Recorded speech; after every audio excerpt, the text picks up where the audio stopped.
নারীর টানে বাড়ি ফিরছেন নগরবাসী। ঈদ যাত্রায় এবছর সরকারিভাবে 7 দিনের ছুটি ঘোষণা করেছেন এবং সেই ছুটি কিন্তু 17 তারিখ থেকে শুরু হচ্ছে এবং তার আগে আমরা দেখতে পাচ্ছি যে যারা ঢাকা শহরে থাকেন এবং বিশেষ করে এই ঈদের সময় কিন্তু তারা পরিবারের সাথে এবং সকলের সাথে মিলেমিশে এই ঈদের আনন্দ ভাগাভাগি করে নেওয়ার জন্য কিন্তু পরিবারের কাছে যেয়ে থাকেন। সেই যাত্রায় কিন্তু এবছরও পরিবারের সাথে ঈদের আনন্দ ভাগাভাগি করে নেওয়ার মতো ঈদ যাত্রায় বাড়ি ফিরছেন নগরবাসী এবং ঈদের যে ছুটি, সরকারি যে ছুটি 17 তারিখ থেকে তার আগেই কিন্তু তারা আসলে যারা কর্মকাজে এখানে থাকেন, বিভিন্ন চাকরিজীবী মানুষ কিন্তু ঢাকা শহরে যারা থাকেন তারা কিন্তু এই ঈদের আনন্দ পরিবারের সাথে কাটানোর জন্য তারা গ্রামের উদ্দেশ্যে রওনা হচ্ছেন এবং পরিবারের সাথে মিলেমিশে একসাথে ঈদগাহে যাবেন এবং নতুন জামা পরে ঈদগাহে যাবেন এবং একসাথে নামাজ আদায় করবেন, একসাথে ঈদ উদযাপন করবেন। সেই আনন্দ এবং সেই উৎফুল্ল মন নিয়ে কিন্তু তারা আসলে পরিবারের কাছে ফিরছেন এবং বিশেষ করে সকাল থেকে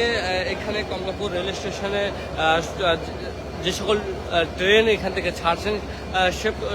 সব কয়টি ট্রেন কিন্তু সময় মতো এখান থেকে ছাড়া হচ্ছে এবং কোনো ট্রেন কিন্তু দেরি করছে না। বা এখানে আমরা দেখেছি যে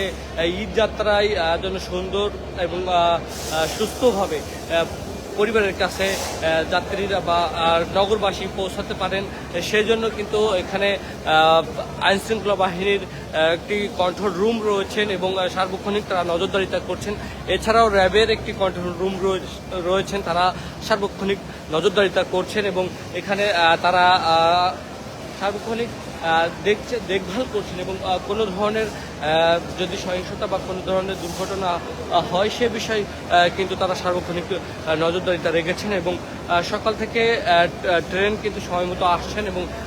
কমলাপুর থেকে সময় মতো ছাড়ছেন। যাত্রীদের কোনো ধরনের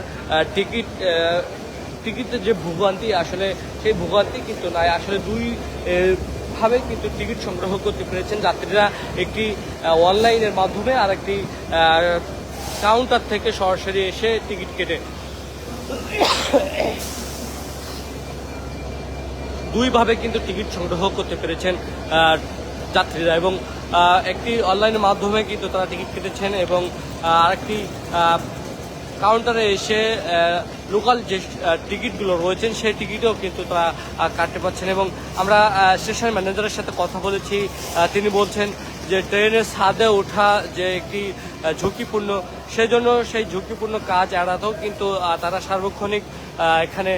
কাজ করছেন যে ট্রেনের ছাদের উপর যেন কোনো যাত্রী না ওঠে এবং ট্রেন কিন্তু সময় মতন আসছেন এবং সময় মতন কিন্তু কমলাপুর রেল স্টেশন থেকে ছাড়ছেন। ঈদ যাত্রায় যেন যাত্রীরা সুন্দরভাবে পরিবারের কাছে পৌঁছাতে পারেন এবং ঈদের আনন্দ পরিবারের সাথে ভাগাভাগি করে নিতে পারেন। ঈদের দিন সুন্দরভাবে তারা নামাজ আদায় করবেন পরিবারের সাথে এবং একসাথে মিষ্টি খাবেন। সেই জন্য কিন্তু আসলে এই নগরবাসী যারা আসলে কর্মকাজে ঢাকাতে থাকেন তারা কিন্তু সেই প্রতি বছর কিন্তু দুইটি ঈদ, ঈদুল ফিতর এবং ঈদুল আজহা এবং সেই দুইটি ঈদ কিন্তু পরিবারের সাথে কাটানোর চেষ্টা করেন। যারা আসলে ঢাকাতে থাকেন বা পরিবার থেকে দূরে যারা থাকেন তারা কিন্তু এই ঈদের দিনটাকে তারা পরিবারের সাথে কাটাতে পছন্দ করেন এবং সেই জন্য তারা গ্রামের উদ্দেশ্যে রওনা দিচ্ছেন, পরিবারের কাছে যাচ্ছেন এবং একসাথে ঈদের আনন্দ তারা ভাগাভাগি করে নেবেন।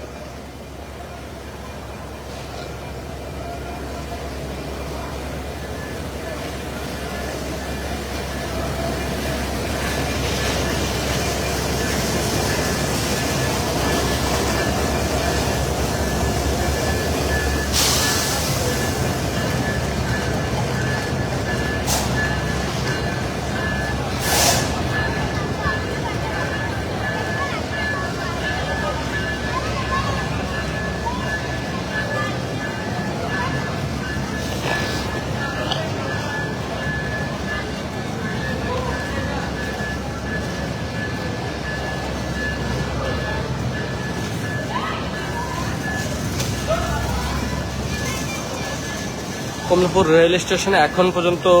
কোনো ট্রেন কিন্তু বিলম্ব করছে না এবং সময় মতনই কিন্তু ট্রেন স্টেশন থেকে ট্রেন ছাড়ছেন এবং বিশেষ করে 16 রমজান থেকেই কিন্তু ট্রেনের অগ্রিম টিকিট কাটার সুযোগ ছিল এবং এখনও কিন্তু অগ্রিম টিকিট কাটার সুযোগ রয়েছে এবং সেই টিকিট কিন্তু তারা কেটেছেন অগ্রিম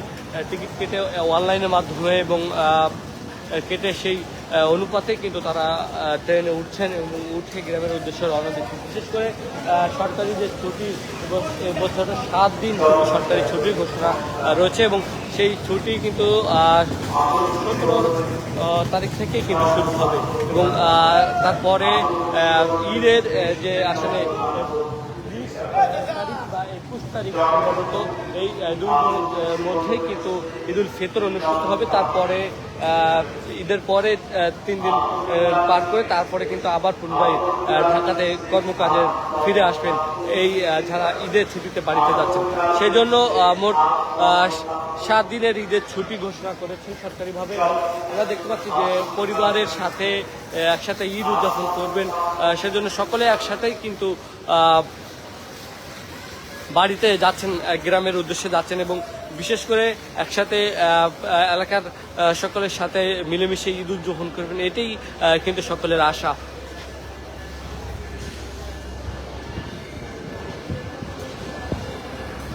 এই ছিল দর্শক কমলাপুর রেল স্টেশন থেকে